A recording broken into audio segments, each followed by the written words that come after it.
Mine mына endi үйгө арналганы тросовый насос. Мына жерде міне үйгө киргизүү үчүн башок коесуз. Башокту міне понтпен жалганат, ортасынан 25 шланга кетет. Одан мына жерде міне понтпен жалганат 25 шланга. Эми міне тросовый насос жактан чыгатын жакта міне 25 шлангага сары понт буралат. Одан мына обратный клапан. Обратный клапанды мына неге жалгайсыз? Коспасына. Ого мына жерде реле кетет.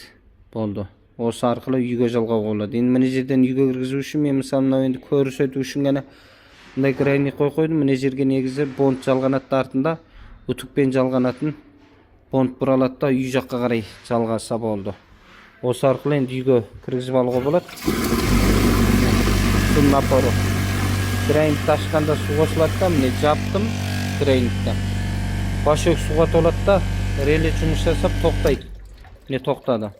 А мына жактан релеге міне мотордун тогу менен үй жактын тогу жалганат.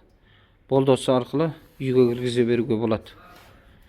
Жалгаган кезде мына бир рубинда түзүү туратын болсо эчтенкесин жемейт, узак убакытка шыдайт. Бургу тек турбанын ичинде суу болсо болду, напор менен айдап бере алат.